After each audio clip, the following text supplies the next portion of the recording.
Well, she's a three-time Americana Music Association UK Award nominee who has performed all around the world, and now she calls Nashville home. Danni Nicholls has just released her new album, Making Moves, a record rooted in healing, resilience, growth, and moving forward. Welcome in and congratulations. Thank you. Yes, you say this album really showcases your strength. So talk more about what it means to you. Yeah, I mean, strength, but maybe resilience. Just it's been a journey to get here, to have the album finally out. 7 years between my two albums. I moved country. There were some challenges and roadblocks along the way of getting back into the studio and getting these new songs recorded. Yeah, a move and some big surgery and some grief and some loss and some heartbreak. But out of all of that, a lot of hope and optimism and just like keeping on, you know. All the feels. It's all the feels for sure. Well, Yeah. I know it's got to feel good to have it completed. We're going to take a listen to Free Will, and we'll chat on the other side. See this empty chest, well, it just makes me depressed. I want it out of my sight.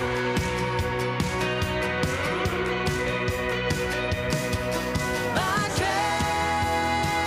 treasures lost their value. Name your price and I'll make you a deal. Haul it all away until I'm down to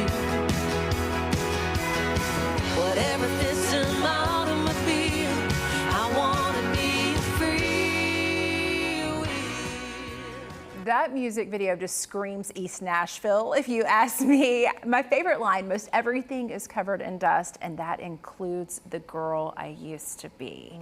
It really resonated with me. And this is really a song about moving on. Yeah, moving on, you know, sometimes we outgrow the lives that we have, and the song I wrote many years ago, actually, you know, after a breakup, and you're looking around the place and you're like, I don't think I fit here anymore, and all of this stuff is just weighing me down, and I had this just dream of just hitting the road and not looking back and just being freer of the things, and reclaiming, I think, after that experience. So I think the song is really about that, moving on, but also reclaiming and shedding and starting again.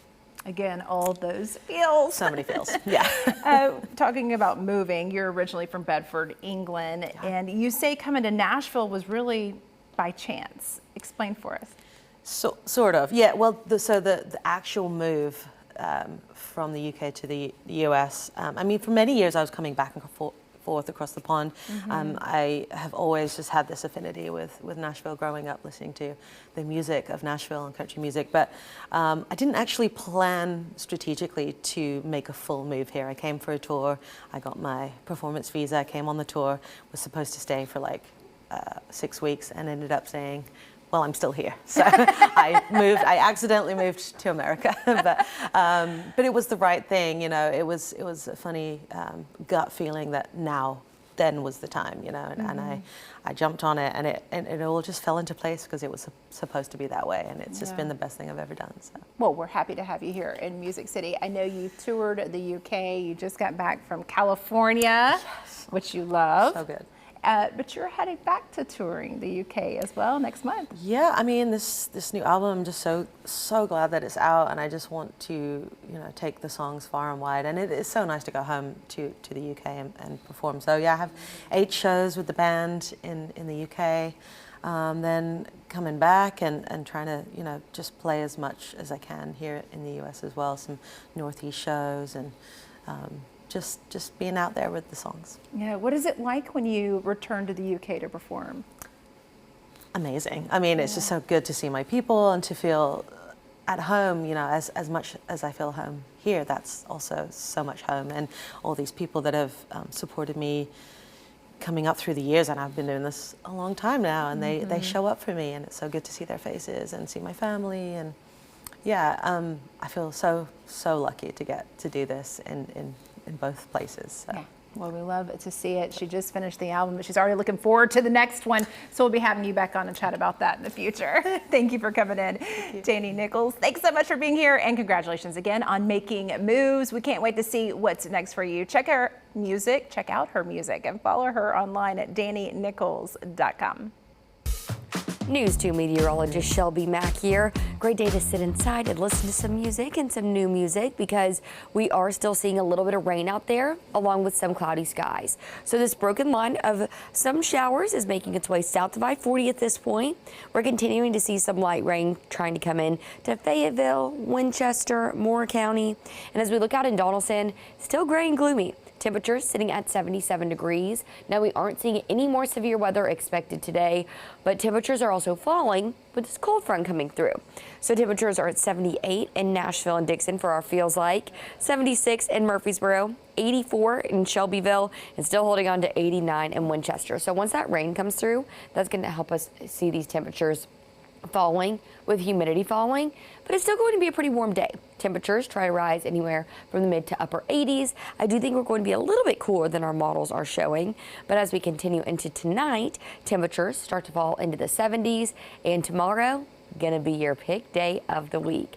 Temperatures will be in the mid 80s, a lot less humid, followed by temperatures that are going to continue to rise back into the upper 80s by Friday and Saturday. Rain chances also come back into the forecast, really by Friday night, lasting into Saturday, but then it does look like things are just going to be heating up with less storm chances as we get closer to Sunday, Monday, and into Tuesday. Well, our next guests are using the power of art to tell stories, break down stigmas, and bring people together. Healing Housing and Fall Productions are joining forces for Where We Meet. It's an original performance using aerial and contemporary ballet to tell stories of recovery and resilience. Joining us are Tracy, the executive director for Healing Housing there on the Inn, and Rebecca, the founder of Fall Productions. Welcome in, ladies. Thank you so much for having us. Yeah, we just touched on how this story is about women and resilience and overcoming recovery.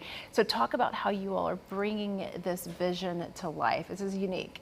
Yeah, so years ago, I created a performance piece called A Bending of Its Own Kind that explored my personal journey with chronic pain and severe scoliosis. And Tracy's daughter, who is an incredible performer and dancer, was in the cast for that piece. And so Tracy came to see that several years ago. And then I guess kind of the idea came from there. Yeah, walked away from that performance with my daughter saying, we have to do this for Healing Housing. This is a new and different way to tell our story. And as Rebecca and I have said, dance and performance and the way fall production works, it really cracks open a whole different space in the heart to see these stories portrayed this way. Well, we see how you and your daughter walked away from that performance. What do you guys ultimately hope guests will walk away feeling when they come to the show? I mean, really the overarching goal is to build empathy, to have people from the community be able to see their experiences portrayed and reflected in maybe a way they haven't seen before, but then also for people outside of the community to get a glimpse into the experience of what these women go through in their recovery journey. I'm totally devoted to this and in on it. I'm seeing some of the aerial pictures just a moment ago. So are you telling specific stories? How do we see it unfold? So it's not necessarily a linear narrative, but we are kind of zooming in on different aspects of the experiences that these women go through in their recovery journey.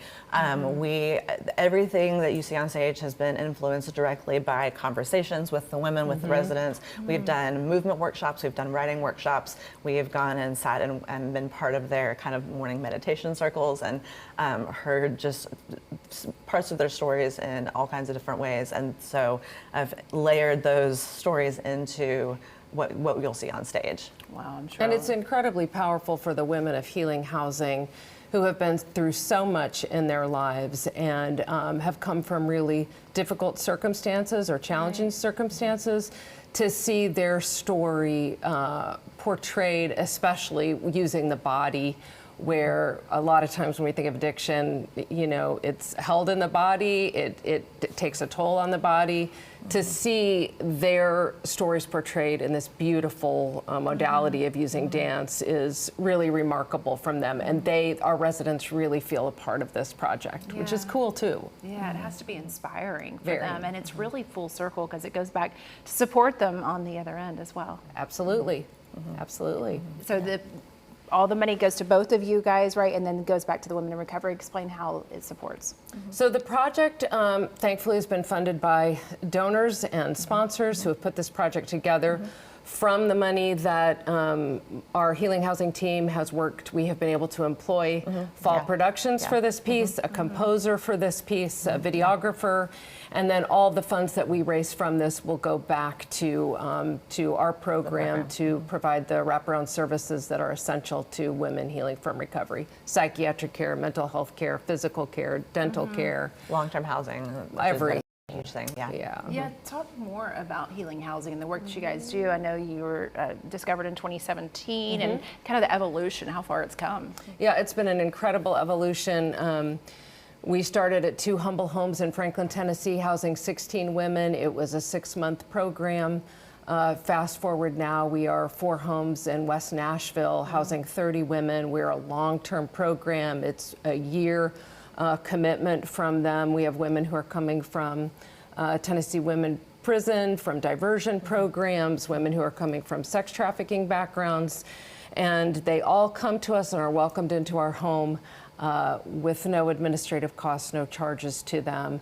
The message is, we love you, we can approach this differently, we've got the time and the resources to really help you get on your footing and give you the time to heal and really make a difference this time. The average age woman that comes to us is 37, so they've been through this a long time, and the love and the time that they need to really heal and get their footing and the resources needed are really important. Y'all are doing important work. Thank you so much for coming in and sharing with us. Thank It's gonna you. be a special night. Where We Meet runs August 7th through the 9th at Oz Arts Nashville. You can read more at healinghousing.org.